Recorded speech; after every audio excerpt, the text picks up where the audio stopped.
I just knew that there had to be a different way. And when I found out more about PMDD after I was diagnosed, I was told that there was no options for me to heal. There was no options for me to, like, there's no cure. There may not be a cure in your eyes, but I'm going to put my health back in my own hands.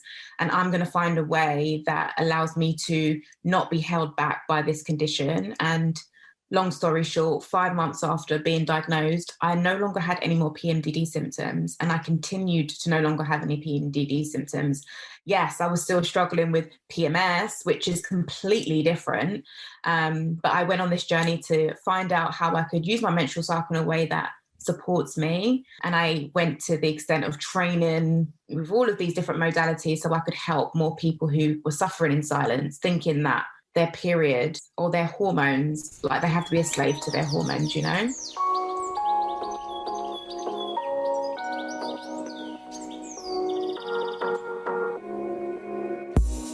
When I first started my wedding photography business back in 2011, I made just $5,000 in my business. Now, I bring in multiple six figures per year while working only 30-hour weeks serving my dream couples. I'm here to help you discover that it's so possible to have what you want when you want in your business so that you can create the life you've always dreamed of and deserve. Yay, welcome Vianney. I'm so excited to have you on the show. I just love your energy and I'm so excited to dive into all the knowledge you have. So welcome. Thanks. I'm so excited to talk to you. And we are going to jump into a quick Would You Rather game, and then we're going to dive into everything that Vianney has to share. And so some of the questions are kind of little regular fun questions, and the last one is a really funny one. So you ready for it? Yeah, I'm ready. Okay. So number one, would you rather go into the past and meet your ancestors or go into the future and meet your great-great-grandchildren? Ooh, this question is so good. Oh my goodness. Okay, intuition is telling me to go back to the past and meet my ancestors. I love that. It's a hard one, right? And I love that you turned into your intuition because I'm like, yep, if I couldn't decide, that's exactly what I would do. Yeah, absolutely. Always. Number two, would you rather be able to talk with animals or speak all foreign languages? Your face right now is so awesome. Sarah, like, I wasn't expecting these questions. Oh yeah, P.S. I love how you say my name, Sarah. Like, just, it's the best. Because everyone says Sarah. Everyone says Sarah. And when you're like over DMs over Instagram, you're like, oh, Sarah, thank you. I'm like, oh my God, I'm obsessed. Can all my friends call me Sarah? Yeah, it's because, I'm just very like particular with names because people say my name wrong all the time. So I'm just like, I always tell people it's Vianney with it's Annie with a V at the beginning. Okay, so what? I'm gonna say speak to animals. I love that. Me too. Okay. This next one is number 3. Would you rather go deep sea diving or bungee jumping? Neither. Neither. Oh my God. That's the best answer. Okay. But if you had to, you have to choose. You have to choose. Deep sea diving over bungee jumping. Oh my gosh. Really? With all those creatures down there? Was okay with the same? No, I said, oh my gosh, you would go down with all those creatures under there. That creeps me out too much. I can't. Sorry, you just frozen. But yeah. Yeah, I love the water, and I think jumping from a great height just makes me feel queasy just thinking the about heebie-jeebies. Yeah. Yeah. That's the perfect word. I get the heebie-jeebies. Yeah. Okay. So this last one is a really funny one. I can't wait. So would you rather have your breath smell like a bad fart or have your laugh sound like a fart? Oh my God, this is so messed up. Oh. I'm literally turning beet red right now because I'm laughing so hard. It's gonna have to be my laugh sounding like a fart. I can't Really? deal with breath. No, I don't want my breath to smell like a fart. What? I have Oh serious my God. issues with like people that have got bad breath anyway, so I just can't go Yeah. down that route. It's got to Oh be my the laugh. gosh. That's amazing. Well, bonus, if your laugh sounds like a fart, you'll make so many people laugh and you'll spread joy around the world. There we go. That's what we want. I Okay. love those Oh my questions. gosh. That was awesome. Okay, so now let's get into the beautiful topic of our cycle as women, our menstrual cycle. And I would love to know, and I'm sure listeners would love to know a little bit about your story of how your period and your cycle would affect you before you learned about menstrual cycle awareness and the alignment of it that is possible for you. Yeah. Um, it's funny because I never expected to be in this field of work. I didn't see it in my vision or my destiny. I never thought I would be here to empower women on how to reclaim the magic that they have within their cycles, because I had such disruptive periods. I had a condition called PMDD, so premenstrual dysphoric disorder. And it's a hormone-based mood disorder. So what that meant was every time my period was on its way, and it was like straight after ovulation, I would sink to the depths of depression, anxiety, low self-worth, negative self-talk. I would just have this feeling that I just wasn't good enough in every single aspect of my life. But I didn't actually realize that was a link to my menstrual cycle. So I went undiagnosed for about 6 or 7 years, completely oblivious to any magic being present in our menstrual cycles, or there being any connection to your menstrual health or wellness with your mental health, right? I had very painful periods. I had cycles where I would literally start having a hot water bottle from day 16 of my cycle. So that's a few days after ovulation. I would get really bad headaches, and it was just awful. It really made me feel like I was always taking a few steps forward and then like 100 steps back.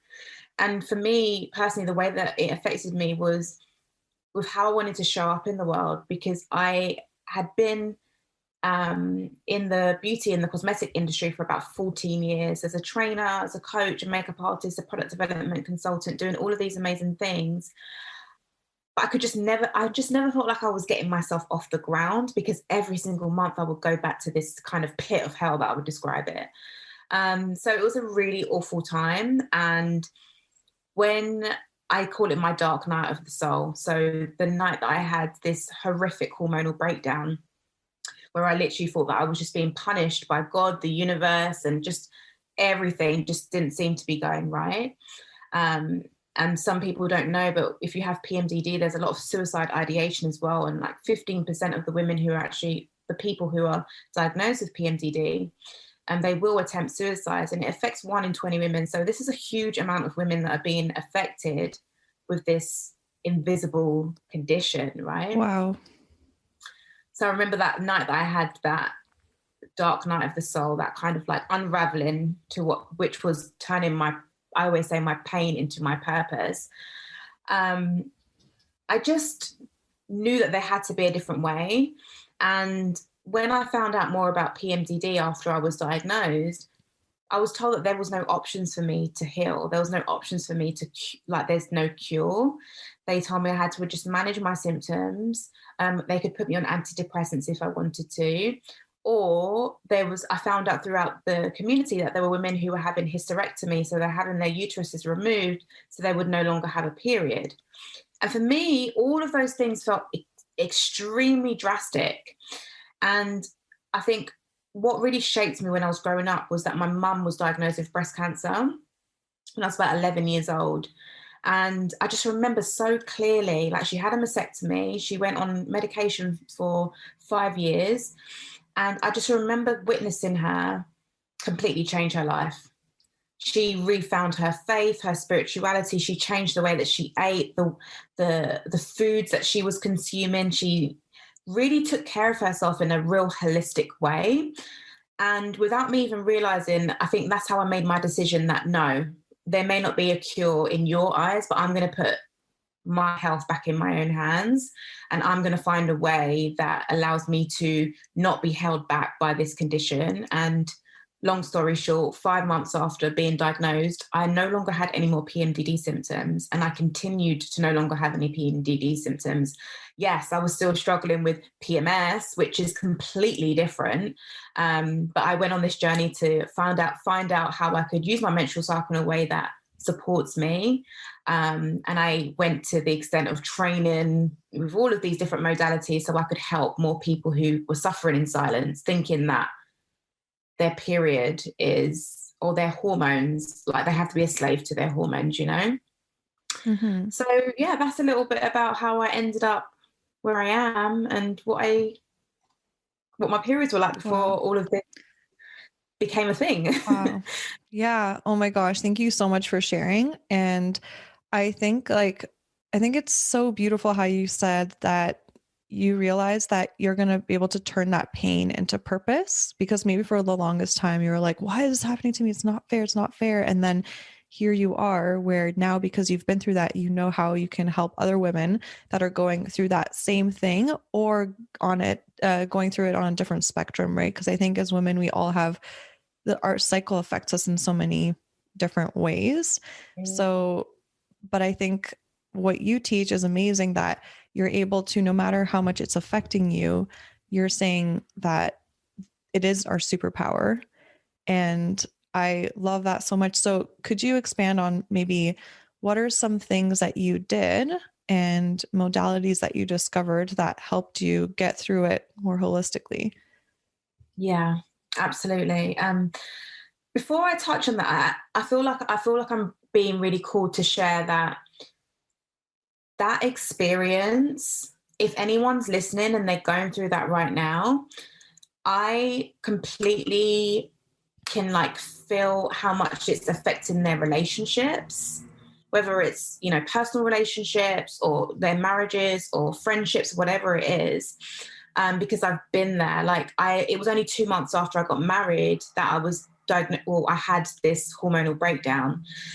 I lost friendships because it was something that was, you know, difficult to explain and to navigate. So I would isolate myself. And I think if anyone's listening to this right now and they're kind of like picking up on those points, or they're experiencing something similar in their lives, I just want to just say that they're not alone and we can get through it. And what needs to fall away will fall away in due course.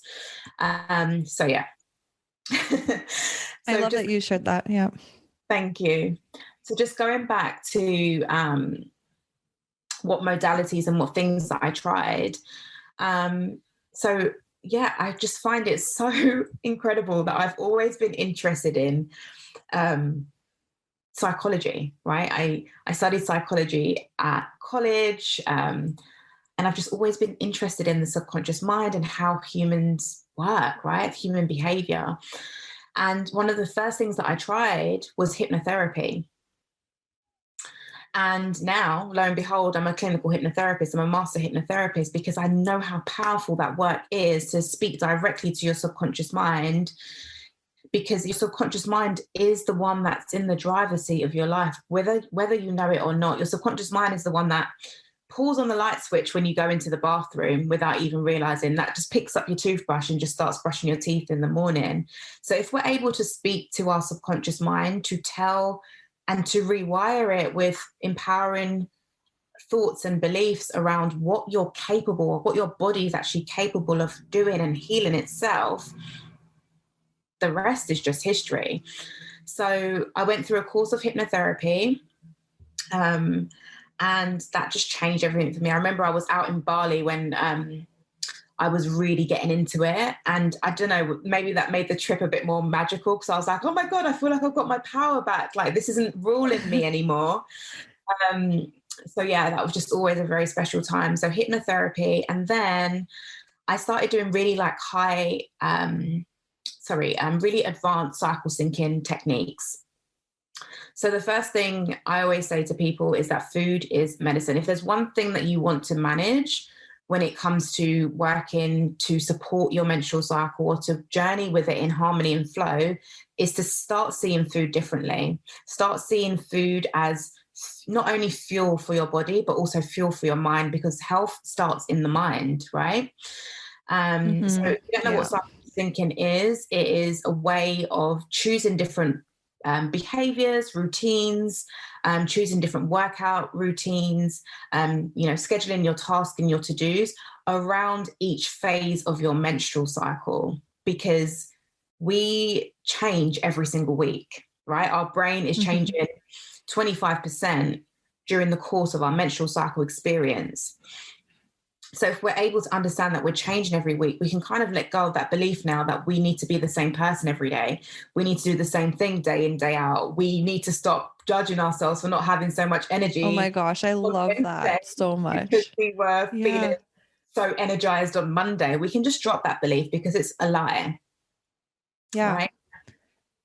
Oh my gosh, I love that you said that. Actually, so when I discovered, so before we started recording this episode, I told Vianney that I just discovered just last year that we are able to actually, use our cycle to our benefit if we can track it and kind of know ahead of time when we will need more of that downtime or when we will be feeling more energized. So I actually last year started putting it on my calendar the weeks that I knew my period was coming up. I had it written in my Google Calendar as like this big red line, like period. And I would basically like for me being a photographer, I would make sure not to book sessions. So I'm a wedding photographer, so I can't control if I have a wedding on my period week or not, but I can control if I book sessions or any other types of like work stuff around there. So I would always make sure to have it labeled in there and then work minimally during that time if possible. So that has helped me a lot. So I love that you mentioned that. And yeah, it's this whole idea that we are in a 28-day cycle and we do keep shifting. So yes, keep talking on that. I love that. I love that. I love that you've taken that. That's another way of using the power of your menstrual cycle to support your life, right? For it to be a tool to make your life easier, because I do the same thing. So what I gift my students with is my entire Google calendar, my cycle syncing calendar, where you've got each week of your cycle mapped out so that you're able to prioritize yourself in the times that you need a bit more downtime. Because what people don't seem to realize when they're on this journey, when they first start on this journey and they first hear it, is that they think that their period is the big event, right? They think that their period, as long as I'm prepared for my period, that's fine. No, it's an entire 28-day, or, some people's cycles are 29 days, 30 days, 40 days, whatever. You've got all of that time. We don't have to try and fit everything into this 24-hour day, because we have so much more impact and it's so much more sustainable for our well-being if we're able to shift and change and evolve as we journey through our menstrual cycle experience.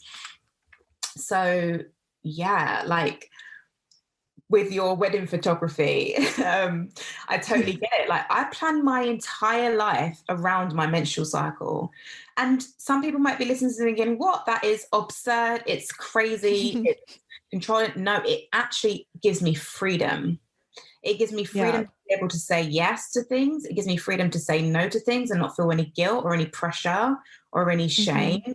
And the more we have this conversation with, our friends who menstruate, the easier it's going to be to be able to have much more compassion for one another, right? And if we don't take care of ourselves, how are we able to take care of others? Like, if we burn ourselves out, right? Absolutely. And so would you be able to share with us the different phases, or you also talk about them in seasons often, I notice, of our cycle, and what we can expect throughout each one of them? Yeah, absolutely. So we have, there's actually 5 hormone blends that affect the menstrual cycle experience. And some of them you may have heard of. So we have estrogen, testosterone, progesterone, follicular stimulating hormone, and luteinizing hormone. And these hormone blends, they're changing every single week, right? They're changing up to 4 times. And those changes are creating those 4 phases of your menstrual cycle, right? So we have menstruation, the time that we bleed, follicular phase, the time that we've finished bleeding and our body starts preparing itself for the next phase, that is ovulation. Ovulation is another big event, right? It's the shortest phase of our cycle, although many of us, when I talk about it as seasons, some of you may be wishing that it's a longer phase of your cycle, but it's not. And that's okay. We can respect it, honor it, celebrate it, and just keep it moving. And then we have our luteal phase, which is the longest phase of your menstrual cycle.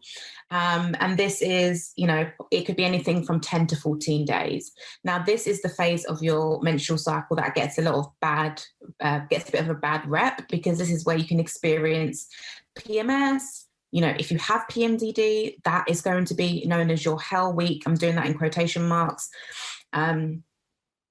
Or, if you suffer from uterine fibroids or PCOS or endometriosis, that phase of your cycle is where a lot of that action happens. Now, if we were to take a moment and just think about, we are all connected to the earth. Everything, we are connected to the earth. It's not a coincidence at all that there's so many moments in life that we're like, oh, that replicates a little bit about, human beings, or like my connection to being here on earth. Now, our menstrual cycles are exactly the same. We have 4 phases of our menstrual cycle, and we have 4 seasons. And those 4 seasons are literally winter, spring, summer, and autumn, or fall, if we're going to be speaking to our Canadians in America. Canadians, eh? Yeah, nice. So when you look at those 4 seasons on Earth, instantly you will be able to see or feel something within you that reminds you or brings back that kind of remembrance or that resonance of, this is what this season means. This is what happens in this season. So with your spring, let's start with spring, because it's almost spring. Fingers crossed. Let's talk about spring. So close now. So spring is your follicular phase. And when you think about spring, like, I'm sure you're getting follicular phase, that's as soon as you're finished bleeding, right? Exactly. Perfect, yeah. So, Sarah, you tell me, what kind of thoughts and feelings come up for you when you think about spring as a season? New energy, excitement, vitality. Love it. Things like that. Love it. And those are some of the things that you can look forward to, or I invite you to start paying attention to when your period finishes and start looking for new energy, vitality, and what did you say? New beginnings. Yeah. Right? Because that's what spring's all about. So you finish your bleed, and that's kind of like the death of the old you. You're ever evolving, ever expanding as you go through this journey. And that's what you can look forward to in your spring. So one of your superpowers during your inner spring is, I always say, like, we're always activated, but I always feel like in spring, it's like an instant activation. Like, who am I? What am I doing? What am I curious about? How do I want to define success in this cycle? And all of those things. You get loads of ideas, you're inspired, you're playful, you're curious. So that's your spring. And then when we move into our summer, so this is our ovulatory phase. So like I said, it's the shortest phase of our cycle. It's about 3 to 4 days. When you think about summer, what are you thinking about, Sarah? I'm thinking about partying, being out in the sun. No, I'm joking. But yeah, being out in the sun, adventure, excitement, play. Love it. Right. So let's use the word partying that you first used, because we can reframe that as connection or community, right? And when you think about connection and community, if you're a business owner, you can use that gift that you are given during your inner summer to build more connection and community with your audience, right? The people that are paying you, or the people that are coming to you for content and your wisdom and your words, right? So this is also a time for like instant magnetism. You have if you're aligned to your cycle and you're honoring and respecting and, you know, working to fix your hormones and all of these things, then you will have so much more magnetism. You'll be able to speak more clearly. This is why I do my podcast interviews in my inner summer. Ooh, I love that. So I'm in my inner summer right now. Oh, that's awesome. I only schedule podcast interview. I don't only schedule, but I would prefer, for preference, if people are, you know, requesting for me to be on their podcast, I'll schedule them in my inner autumn. But there's been times where I've been, you know, asked to be on an IGTV and I'm in my menstrual phase, and at that point I'm like, do you know what, I'm just going to let it flow and just trust whatever comes out, because I trust myself, right? And that's something that you really get when you start working with your cycle, more trust for yourself. Yeah, it's so funny. I actually remember discovering you on Instagram when you were doing a live, and I think you had mentioned then, you're like, it's so odd because I'm supposed to be in my, I think it was either right just before your period or on your period. And you're like, it's so odd. Like I'm supposed to be like not having as much energy and just like having my downtime, but I just feel so inspired and energized. So I'm just going to go with it, which I found so awesome that you're just like, yeah, at the end of the day, I'm just going to listen intuitively to what I need and what I want. Right. That's exactly what it is. It's just about listening. And I just think that's how we've ended up in this kind of place of, you know, being disconnected from our bodies and our cycles, because we're not listening to our bodies or our cycles. We don't trust ourselves, right? So summer. So yeah, summer, a time for connection, community, all of those good things. And then we go into fall or autumn. And yeah, this is where I invite you to see this as you're going to turn the lights back inwards, right? Because during your inner spring and your inner summer, it's very masculine energy, right? It's very outward facing. It's very much doing. And then when we shift into that kind of downward gear of going into the latter phases of our cycle, it is a calling for you to come back to yourself, right? To turn the lights inwards and to start prioritizing yourself. And your inner autumn is, you tell me about autumn and fall. What comes up for you there? Coziness, slowing down, presence. Right? Because that's when I want to take in all the leaves. Exactly. I love it. I love the word presence. And obviously slowing down is like, yeah, intuitively, we know we want to slow down, but we're like, oh, I still want to be on this summer high. I want to still chase the tails of summer and be this person and do all of these things. And it's like, we have to really find that balance of doing and being, because everything works in dualities. And that's the beauty of being, you know, choosing to be a human, because you're going to experience the beauty and the bliss. You're going to experience the joy and the pain and all of those things. So yeah, we need to find that balance. So slowing down, having presence with our thoughts, remembering that, you know, imposter syndrome can come up here, your inner critic can come up here. And it's like, it's about making a connection with those aspects of you, not rejecting them, embracing them, welcoming them in and asking them, what are they there to teach you? Because most of the times when we're having, you know, severe PMS and these moments of depression, we are not recognizing that we are not our thoughts.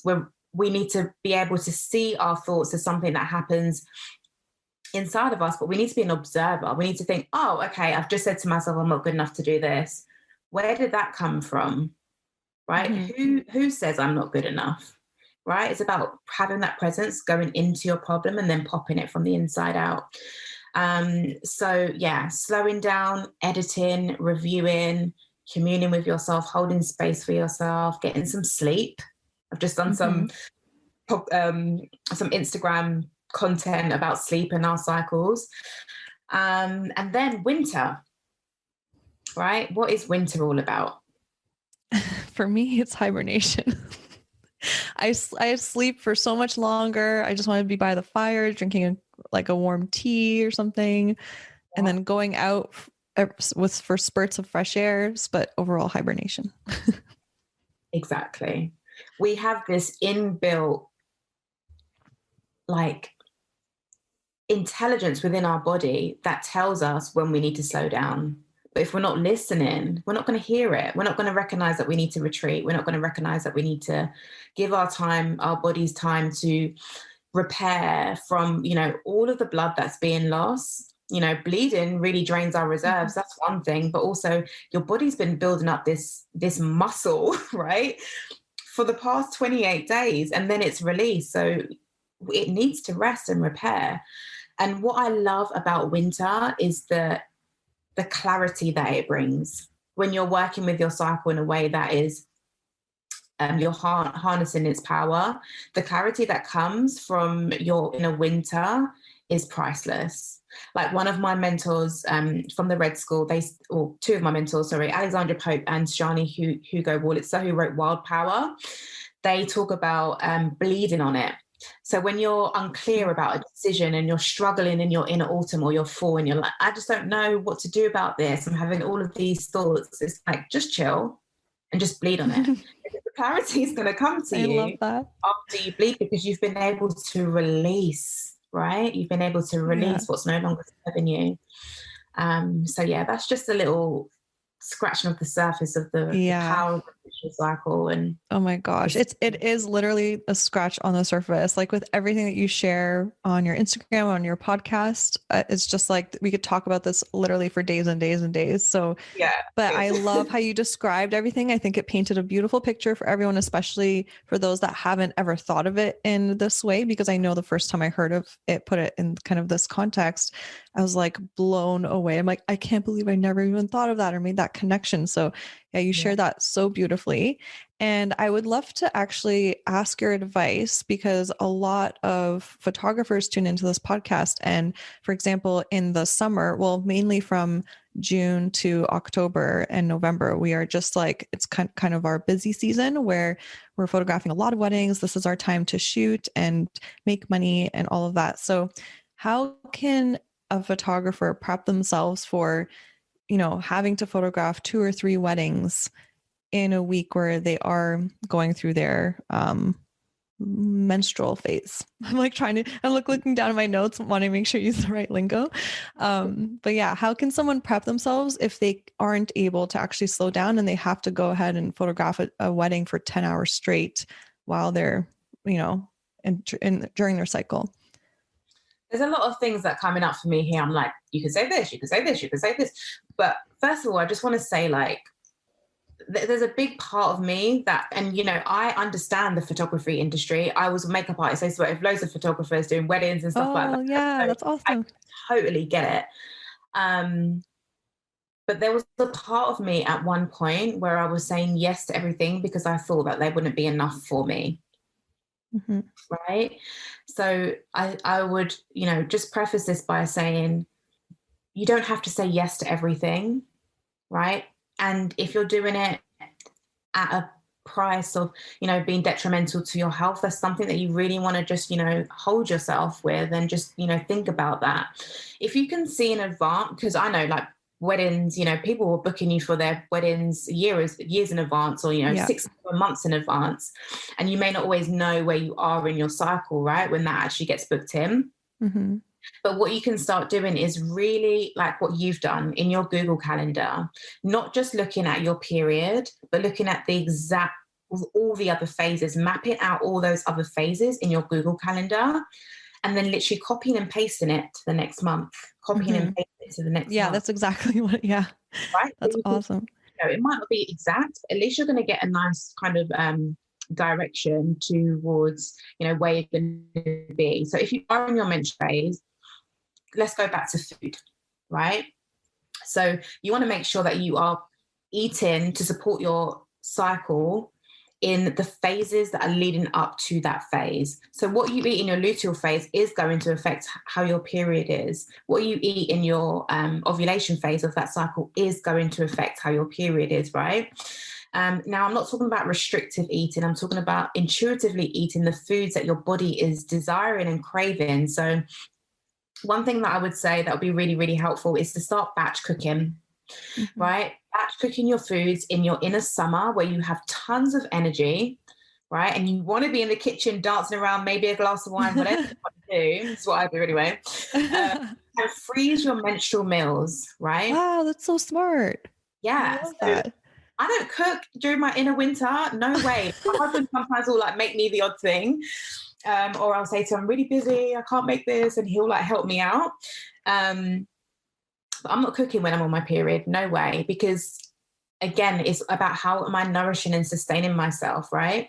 So foods that you can cook are going to be soups and stews, right? Anything that is warm and, comforting, you want to eat to comfort yourself, not in the way where we're like, oh, I'm on my period, I'm going to eat this big bar of chocolate and eat these donuts, whatever. We're going to be eating foods that are going to be re-mineralizing our bodies because we've lost iron or we're losing iron and all of those things. So that's just a little snippet.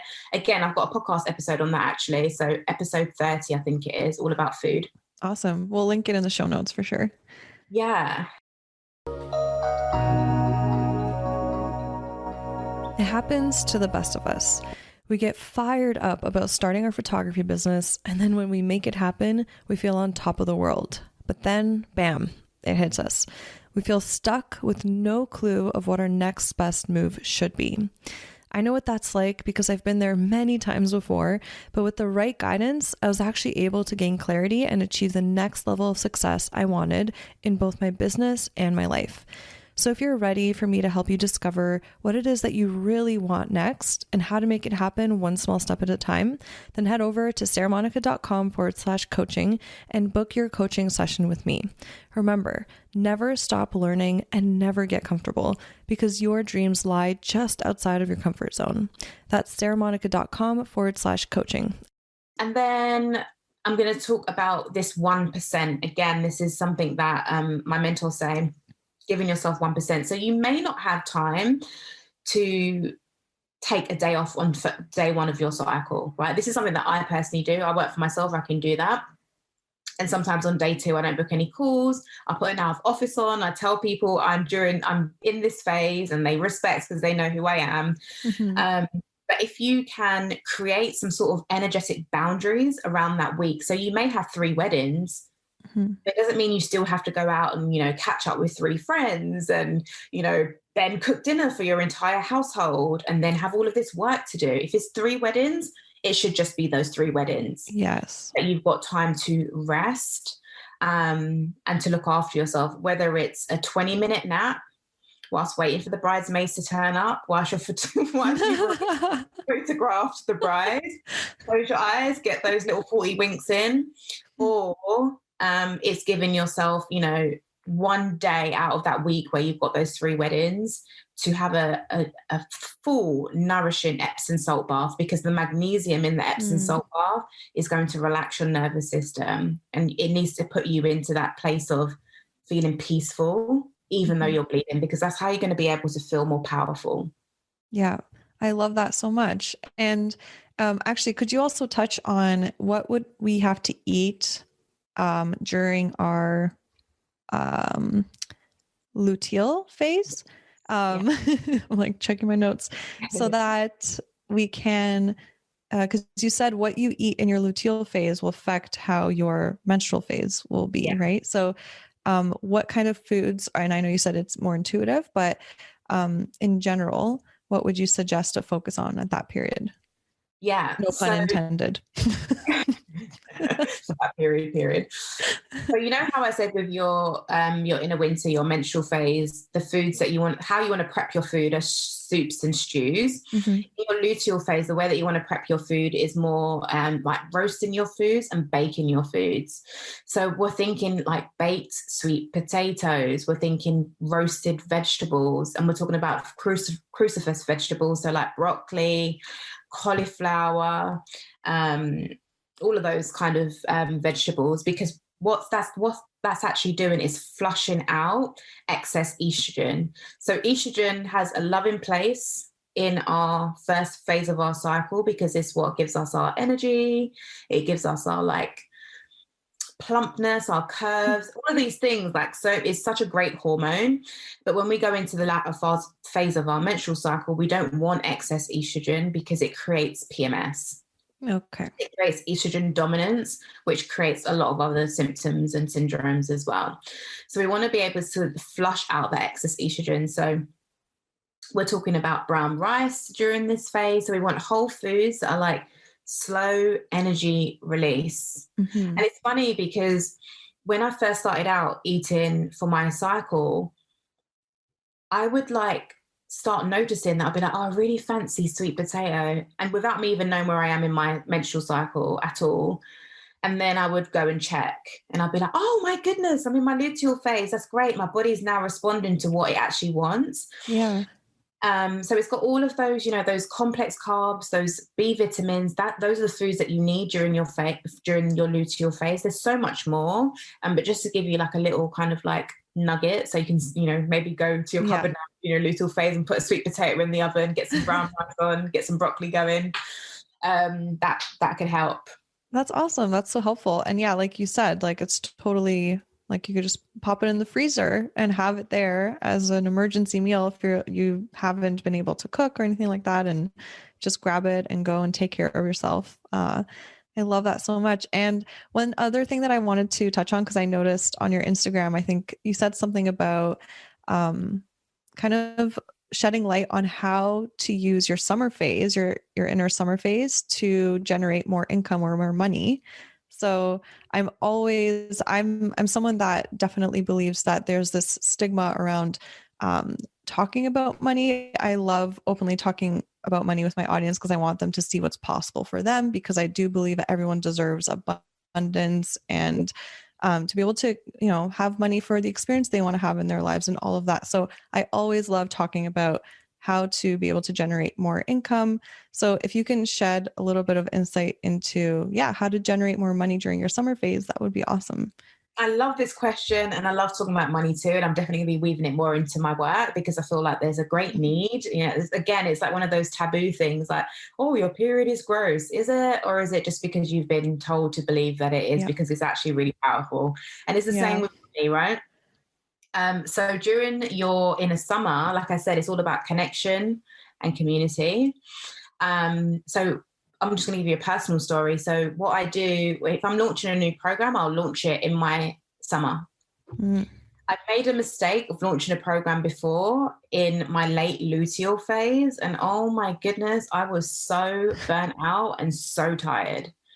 It was, again, when inspiration strikes you, you really have to do a gut check. Like, is this in alignment with where I am right now? Yes. I'm going to be able to follow through. Like, it's a good idea right now, but I'm coming on my period in 2 days.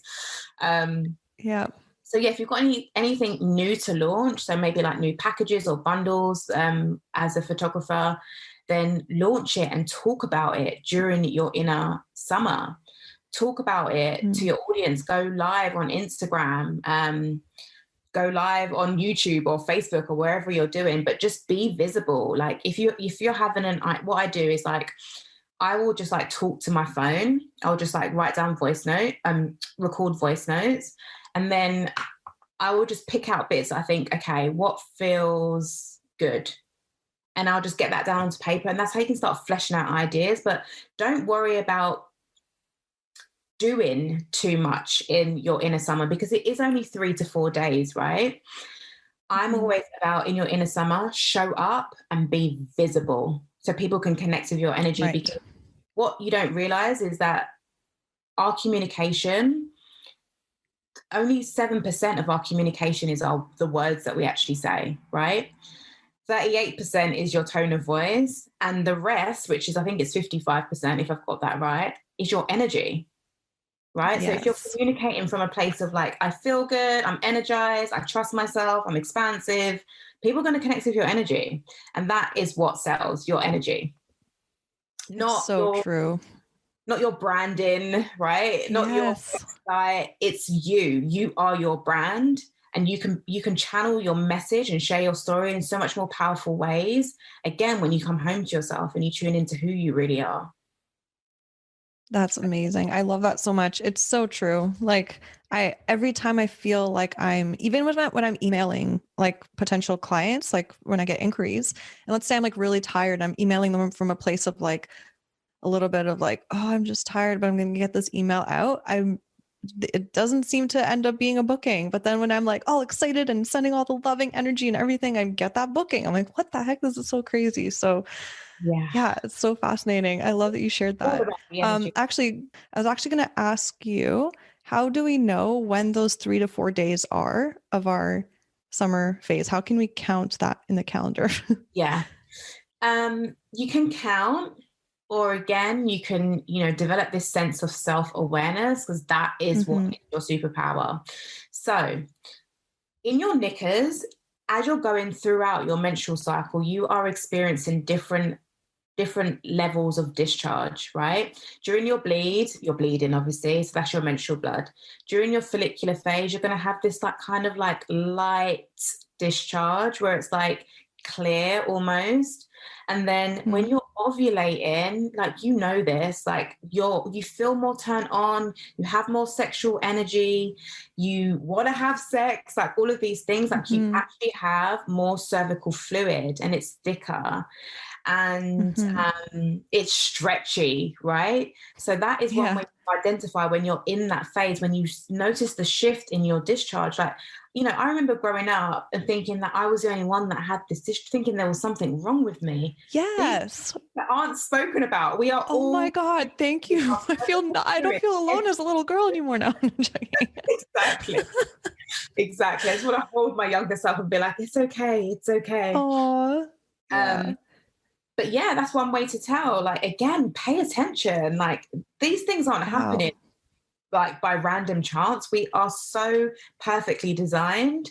And when we pay attention to that, it's just amazing. Oh my gosh, that's incredible. I never even made that connection. That's so funny. Now I'm going to be judging on how I should. Pardon? I said, you're going to send me a DM now and be like, Vianney, guess where I am in my cycle? Yeah, exactly. Oh my God, I can't believe now I'm going to be running my business based on my panties. Yeah. I'm going to go to the bathroom and be like, oh, hello there. I guess I'm going to go and, talk to people now. Exactly. That's a really great way. Check what's in your knickers and let's get moving. And then, like, when you get into your luteal phase, the first half, because it's about 10 to 14 days, the first half, you're still going to have that kind of like ovulation energy. You might feel a dip, it will come back. But then you're going to start slowing down a little bit. And, your cervical fluid still might be quite wet then, but you're going to notice it's going to start, there's not going to be not much in your knickers. And that's how you know that you're going into another phase as well. That's amazing. Oh my gosh. Just like mic drop right there. Yeah. Oh my gosh, Vianney, thank you so much for all this amazing knowledge. Like, I'm sure that my listeners are just like, whoa, I cannot wait to like pay attention to all of this and be more self-aware and start really looking inward and learning how to navigate my cycle and make it my superpower. So thank you so, so much for your time and energy and everything that you've taught us. So I would love to know where people can find you. And also, I know you do have a free masterclass that people can tune into. So tell us a bit about that. First of all, I just want to say I've had so much fun on this podcast. Like, you really made me laugh. It's felt really light. And yeah, just thank you so much for being an amazing host. So you can find me on Instagram at statusflow.co. I also have a YouTube channel as well, which is just Status Flow Collective. And then my podcast, Periods and Power Moves podcast. And then my masterclass, which is the power of your menstrual cycle. So I'm kind of showing you 5 ways on how you can replace pain with peace, productivity in a way that feels aligned and sustainable, not burnout vibes, and power. So yeah, you can find that in the show notes. And yeah, there's lots. That's awesome. Yeah. Awesome. Yeah. So you guys, you'll find everything that she just mentioned in the show notes. So if you click on the details of wherever you're tuning into this podcast, it's all clickable in there. And if you go to Vianney's Instagram, which is at statusflow.co, You can feel free to DM her in case you can't find the show notes and you're not a techie and you're like, where are those show notes? Are they out in the universe somewhere? Just give her a DM. She'll send you the links to everything and you'll find all her podcast info there as well. So yay, thank you so much. And I'm so glad that you were up for some goofiness here as well, because that's what I'm all about. So glad we had some laughs and some great combos. So thank you, Vianney, and hope you have an amazing rest of your day. Thanks so much. Yay! Thank you so much for hanging out with me and tuning into this episode. If you got value out of it, please feel free to message me on Instagram at Sarah Monica Photo. That's Sarah no H, Monica with a K, photo, to let me know. I get so freaking energized hearing from others that what I've said has had a positive impact on their lives. Also, make sure to hit subscribe to the Shine and Thrive podcast to never miss an episode. I'm so grateful for you, and I'm sending you all the productive vibes your way so you have the best week ever.